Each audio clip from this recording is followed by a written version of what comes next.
A very good morning to all of you.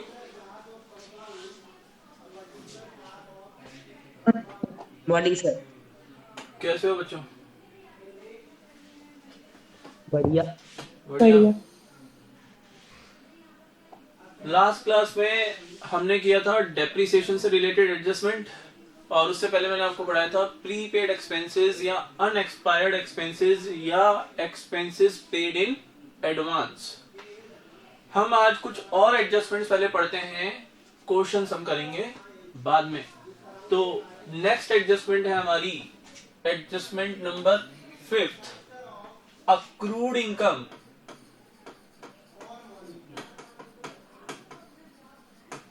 और इसको हम बोल सकते हैं income receivable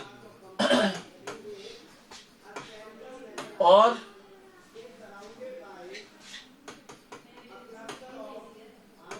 income earned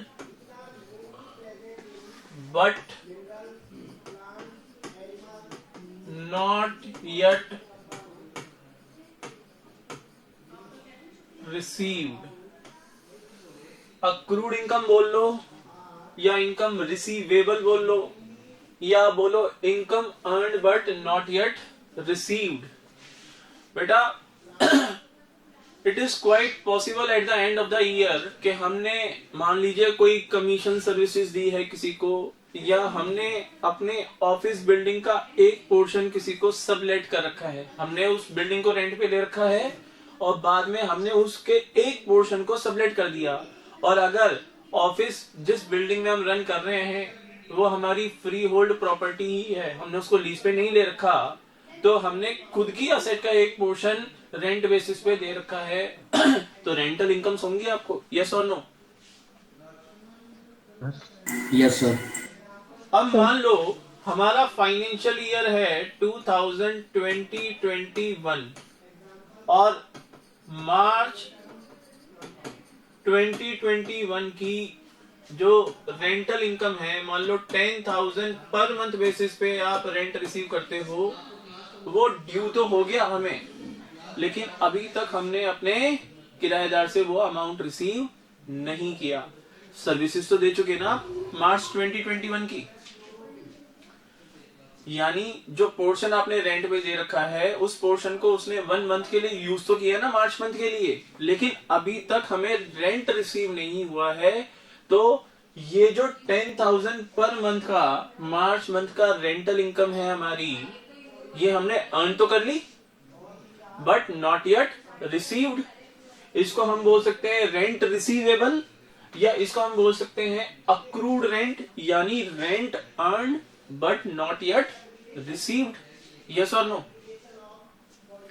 yes अब जब तुम 2021 के फाइनल अकाउंट्स बनाओगे तो प्रॉफिट एंड लॉस अकाउंट के अंदर जब आप क्रेडिट साइड में लिखोगे बाय रेंट रिसीव्ड, तो भाई आपके अमाउंट कॉलम में कितना अमाउंट आना चाहिए? आंसर 10,000 पर मंथ है, 12 मंथ्स का रेंट आना चाहिए, यानी 1,20,000 रुपीज अमाउंट कॉलम में आना चाहिए। 1,20,000 रुपीज अमाउंट कॉलम में आना चाहिए। लेकिन भाई ये जो मार्च मंथ का रेंट है 10,000, ये तो अभी तक हमें रिसीव ही नहीं हुआ, यानी हमें रिसीव कितना हुआ है 11 मंथ्स का। 10,000 इंटू 11 यानी 1,10,000 रुपीज ही हमें अभी तक रिसीव हुए हैं। तो एक एडजस्टमेंट एंट्री हम पास करते हैं। अच्छा मुझे बताओ, जो रेंट रिसीवेबल है वो हमारी असेट है ना? असेट है, because we have a right to receive that amount from our tenant in the future. भाई जो हमारा टेनेंट है, किराएदार है, उससे फ्यूचर में 10,000 रुपीज रिसीव करने का राइट तो हम होल्ड करते हैं ना, तो राइट है यानी हमारी असेट है। तो एडजस्टमेंट एंट्री क्या पास होगी 31 मार्च 2021 को? अक्रूड रेंट अकाउंट डेबिट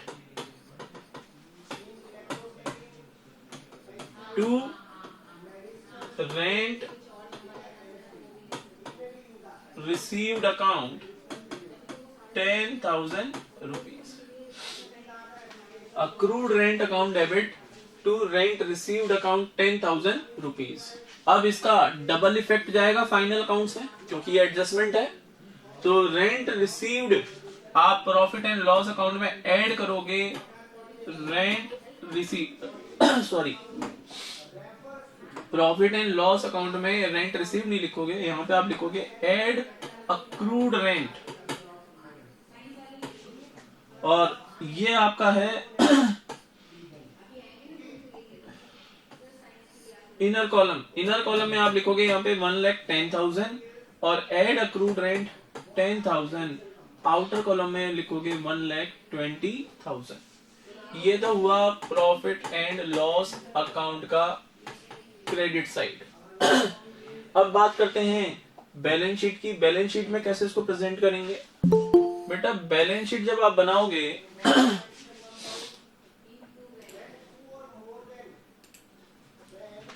तो बैलेंस शीट में असेट साइड के अंदर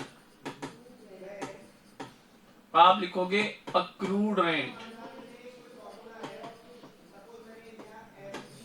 और 10,000 रुपीज अमाउंट कॉलम में लिखोगे, क्योंकि ये है हमारी असेट। ध्यान रखना, अक्रूड रेंट या रेंट रिसीवेबल या rent earn but not yet received will always have a debit balance, and since it is a representative personal account, it will be shown on the asset side of the balance sheet। बोलो, समझ में आया? Yes sir. Yes sir. अब अगर मैं पूछूं कि अगर आपको ट्रायल बैलेंस के अंदर ही अक्रूड रेंट मिल जाए,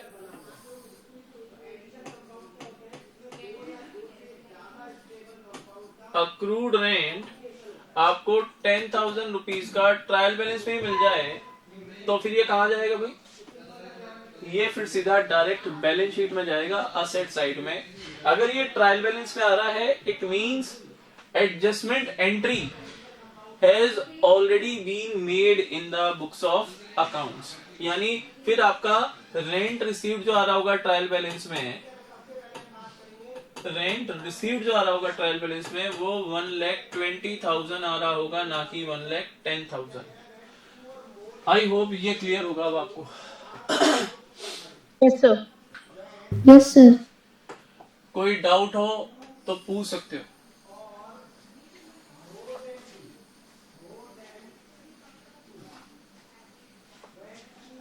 अच्छा।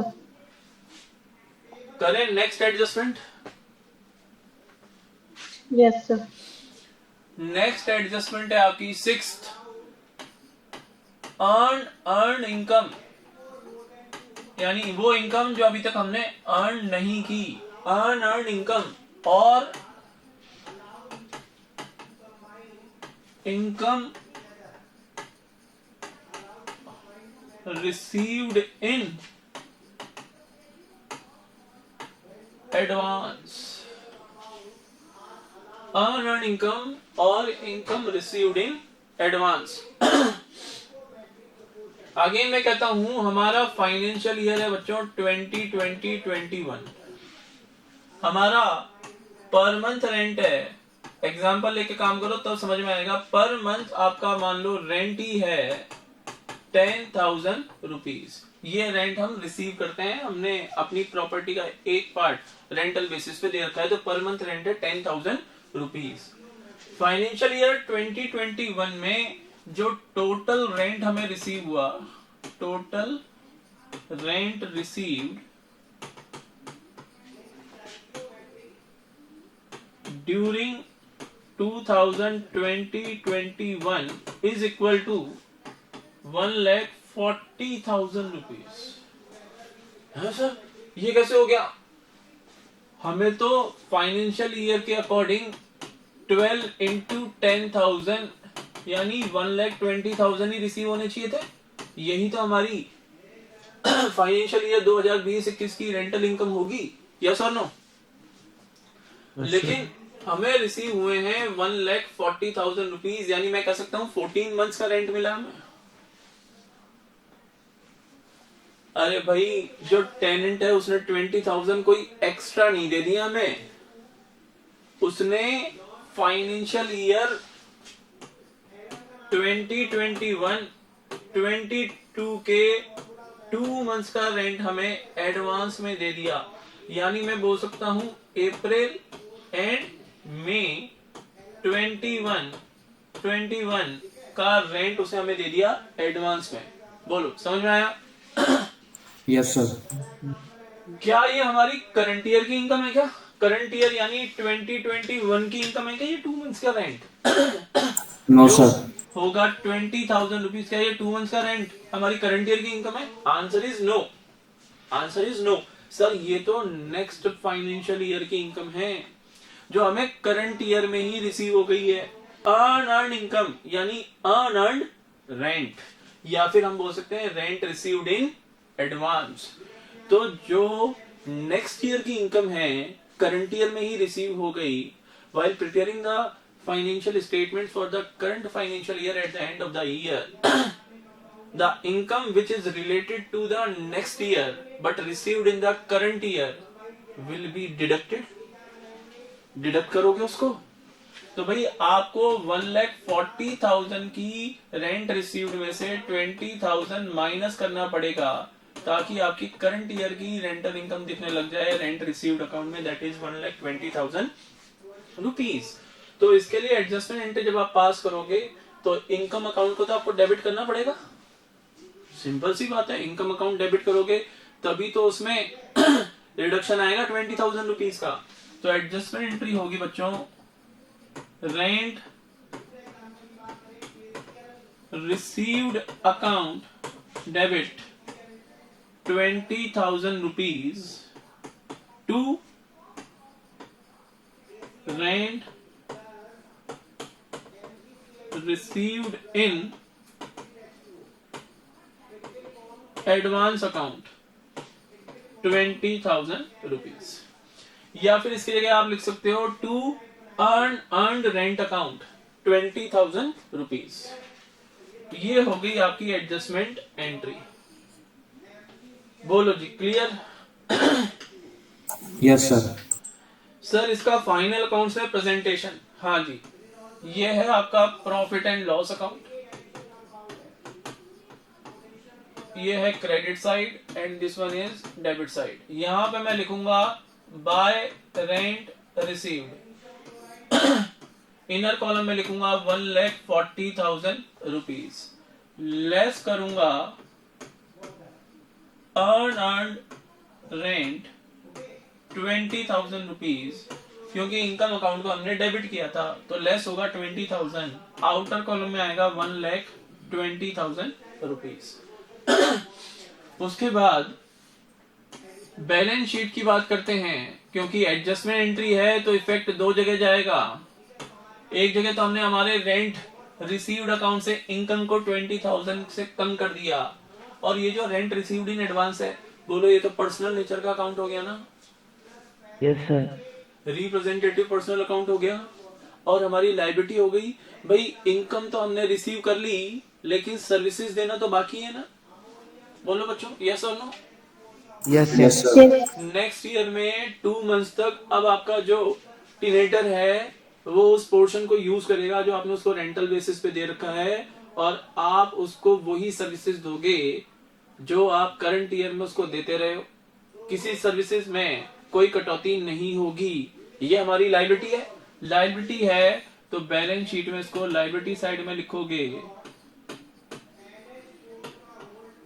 अर्न्ड रेंट, और अमाउंट होगा 20,000 रुपीज। बोलो जी clear?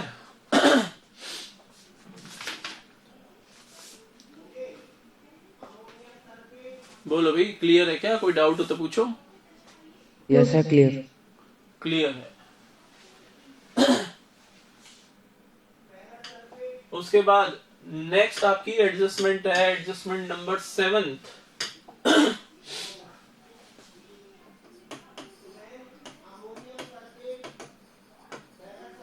Interest on capital. Interest on capital, देखो बेटा जब हमने सिलेबस स्टार्ट किया था मैंने आपको कैपिटल की डेफिनेशन बताई थी। Capital is the amount invested by the proprietor in the business organisation. It can be invested in cash as well as in kind. यानी प्रोप्राइटर अगर कोई असेट भी लेके आता है तो भी बिजनेस में उसको लेके आएंगे, उसके कैपिटल अकाउंट में उस असेट की जो भी वैल्यू होगी वो उसके कैपिटल अकाउंट में हम क्रेडिट कर देंगे। वो लोग पढ़ा था नहीं ये सेकंड चैप्टर में, जब मैंने आपको बेसिक अकाउंटिंग टर्म्स पढ़ाई थी। Yes sir. तो भाई प्रोप्राइटर ने, ये हमारा प्रोप्राइटर है, स्माइल कर रहा है भाई, इसने बिजनेस में कैपिटल लगाई 5 लाख रुपए। अब अगर बिजनेस की proper true and fair financial profitability, अगर बिजनेस की ट्रू एंड फेयर प्रॉफिटेबिलिटी अगर आपको कैलकुलेट करनी है, यानी बिजनेस कितना एफिशिएंटली रन कर रहा है ये आपको कैलकुलेट करना है, तो it is better to allow interest on this capital amount to the proprietor. Business proprietor ये है हमारा बिजनेस ऑर्गेनाइजेशन।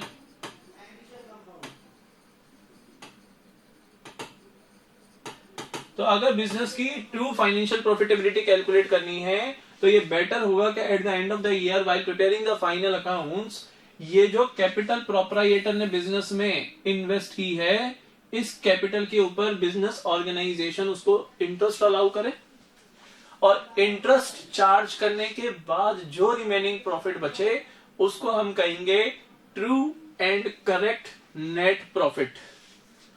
बोलो मानते हो या नहीं मानते? भाई ये पैसा अगर प्रोप्राइटर ने बिजनेस में नहीं लगा के किसी बैंक में फिक्स डिपॉजिट कराया होता, या फिर किसी कंपनी के डिबेंचर्स या शेयर्स परचेज किए होते, तो वहां भी तो उसको रिटर्न्स मिलते। तो proprietor will demand interest on this capital amount from the business organization, and business organization also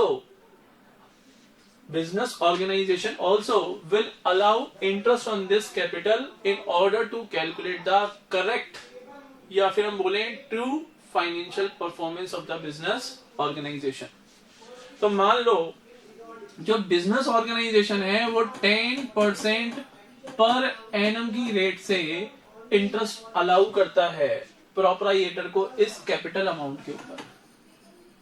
ये कैपिटल और ये है हमारा प्रोप्राइटर।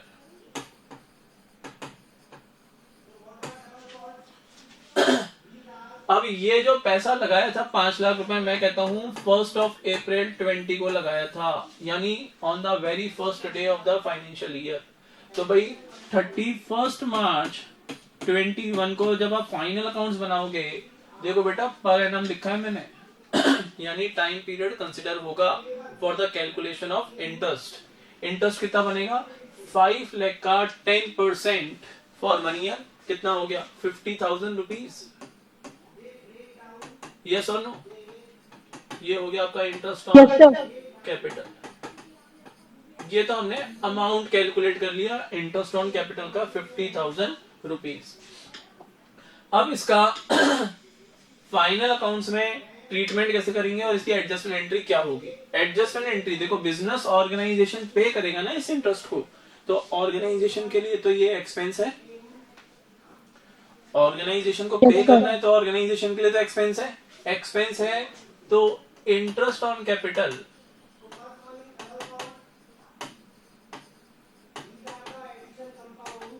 अकाउंट आप डेबिट करोगे 50,000 रुपीज से। भाई नॉमिनल नेचर का अकाउंट है, debit all expenses and losses, interest on capital account तो डेबिट होगा, ऑर्गेनाइजेशन की बुक्स बना रहे हो आप।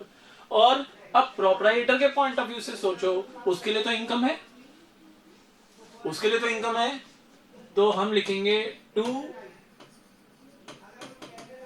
Capital account 50,000 rupees. ये हो गई आपकी एडजस्टमेंट एंट्री। ये आपने अपना एक्सपेंस बुक कर लिया, interest on capital account debit, और क्योंकि प्रोप्राइटर के लिए इनकम है तो उसका कैपिटल अकाउंट का बैलेंस इससे इंक्रीज करेगा, इसलिए कैपिटल अकाउंट हमने कर दिया क्रेडिट। बोलो भाई एडजस्टमेंट एंट्री समझ में आई? Yes sir. अब अगर एडजस्टमेंट एंट्री आपको समझ में आ गई तो फाइनल अकाउंट्स में इनका ट्रीटमेंट एक तो बनाओ प्रॉफिट एंड लॉस अकाउंट और एक बनाओ आप बैलेंस शीट। तो क्योंकि ये एक्सपेंस है इंटरेस्ट ऑन कैपिटल बिजनेस के लिए, तो प्रॉफिट एंड लॉस अकाउंट में ये डेबिट हो जाएगा टू इंटरेस्ट ऑन कैपिटल। मैंने लिख दिया IOC, interest on capital. Amount लिख दो 50,000 rupees. Profit and loss account में डेबिट हो जाएगा क्योंकि ये इनडायरेक्ट नेचर का एक्सपेंस है। और क्योंकि प्रोपराइटर के लिए इनकम है, तो ईयर एंड में बैलेंस शीट में लायबिलिटी साइड में आप कैपिटल बैलेंस शो करोगे। कैपिटल कितनी थी? 5 लाख रुपए। ऐड कर दोगे IOC 50,000 रुपीज और आउटर कॉलम में आप लिखोगे क्या? 5,50,000 रुपीज। इसके अलावा कोई ड्राइंग्स है तो वो लेस करोगे, नेट प्रॉफिट आ रहा है ऐड करोगे, अगर नेट लॉस आता है तो लेस करोगे। बोलो जी, क्लियर? Yes sir. ये हो गया आपका adjustment number 7, that is interest on capital. अगर कोई डाउट्स हो तो पूछ लो बच्चों।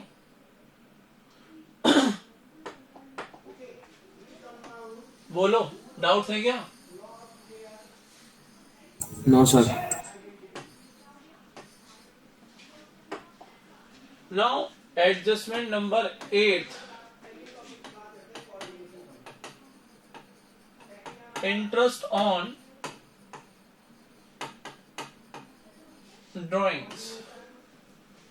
अब भाई जब प्रोपराइटर बिजनेस में पैसा इन्वेस्ट कर रहा था और उस कैपिटल अमाउंट पे इंटरेस्ट ले रहा था, ये आ गया हमारा बिजनेस ऑर्गेनाइजेशन, ये है हमारा प्रोपराइटर। सर प्रोपराइटर का नाम क्या है? पांडे। पांडे जी ही हमारे। पांडे जी ने बिजनेस में कैपिटल लगाई और कैपिटल पे इंटरेस्ट ले गए, कहते मुझे इसके ऊपर इंटरेस्ट पे करो। तो भाई जब पांडे जी बिजनेस से ड्राइंग्स करेंगे, यानी बिजनेस के फंड से अपने पर्सनल एक्सपेंसेस का पेमेंट करेंगे, मान लो ड्राइंग्स की 40,000 रुपीज की, तो बिजनेस ने कहा कि ये तो हमारे फंड्स हैं, ये आप पर्सनल एक्सपेंसेस के लिए हमारे फंड्स में से पेमेंट कर रहे हो अपने पर्सनल पर्पस से, तो इसके ऊपर हम भी आपसे इंटरेस्ट चार्ज करेंगे। तो it is appropriate when the proprietor withdraws any amount for his personal use to charge interest on the same by the business organization. बोलो सही है या नहीं है? Yes sir. अब मान लो इंटरेस्ट ऑन ड्राइंग्स का रेट रख दिया हमने 15% पर एनम। तो 40,000 की ड्राइंग सी मान लो पांडे जी ने 1 अक्टूबर 2020 को। तो भाई 40,000 का 15% कितना होगा? For 6 months. 6 मंथ्स का ही इंटरेस्ट चार्ज करोगे बच्चों, क्योंकि 1 अक्टूबर को ड्राइंग्स की 1 अक्टूबर 2020 से 31 मार्च 2021 तक, क्योंकि मैंने लिखा है रेट पर एनम, तो टाइम पीरियड कंसिडर करोगे। 40,000 का 15% हो जाता है 6,000 रुपीज। बोलो क्लियर? 6,000 हो गया 15%, लेकिन 6,000 तो फुल ईयर का है, हाफ ईयर का कितना हो जाएगा? 3,000 रुपीज। ठीक है ना? Yes sir. ठीक है।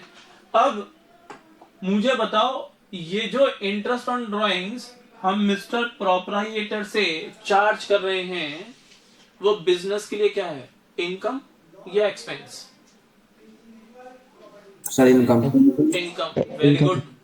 और पांडे जी के लिए क्या है? expense, expense. तो एडजस्टमेंट एंट्री क्या होगी? Drawings account debit to interest on drawings account, amount will be 3,000 rupees. आपने कहा था बिजनेस के लिए इनकम है, ये देखो मैंने इंटरेस्ट ऑन ड्राइंग्स अकाउंट को क्रेडिट किया, बिजनेस के लिए इनकम हो गई। सर पांडे जी के लिए तो ये एक्सपेंस है ना? हाँ बेटा, तो मैंने ड्राइंग्स अकाउंट डेबिट कर तो दिया। सर ड्राइंग्स अकाउंट डेबिट क्यों किया? बेटा ईयर एंड में ड्राइंग्स अकाउंट का जो अमाउंट होता है, फाइनल बैलेंस होता है ड्राइंग्स अकाउंट में, वो कैपिटल अकाउंट में ट्रांसफर करते हो ना, ट्रांसफर एंट्री के थ्रू। क्या एंट्री करते हो? Capital account debit to drawings account करते हो, यानी ड्राइंग के अमाउंट से कैपिटल रिड्यूस होती है ना? यस और no? Yes sir. Yes, sir. तो 40,000 तो ड्राइंग्स की थी पांडे जी ने, और 3,000 इंटरेस्ट चार्ज किया, ये भी हमने ड्राइंग्स अकाउंट में ट्रांसफर कर दिया, ऐड कर दो। अब 43,000 रुपीज कैपिटल में से हम क्या करेंगे? रिड्यूस करेंगे। कैपिटल में से कितना डिडक्ट होगा? 43,000 रुपीज। तो ये तो होगी आपकी इंटरेस्ट ऑन ड्राइंग की एडजस्टमेंट एंट्री। अब भाई फाइनल अकाउंट्स में इनका ट्रीटमेंट, भाई इंटरेस्ट ऑन ड्राइंग आपने ही मुझे बताया कि सर ये ऑर्गेनाइजेशन की इनकम है, तो बनाओ फिर profit and loss account. Trading account में थोड़ी ना जाएगा, कोई गुड से रिलेटेड अकाउंट थोड़ी ना है। प्रॉफिट एंड लॉस अकाउंट में लिखोगे बाय इंटरेस्ट ऑन ड्राइंग्स।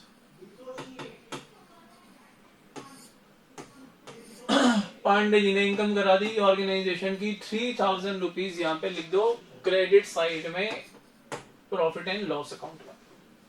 और दूसरा आपने ही बोला कि सर प्रोपराइटर यानी पांडे जी के लिए ये है एक्सपेंस, तो भाई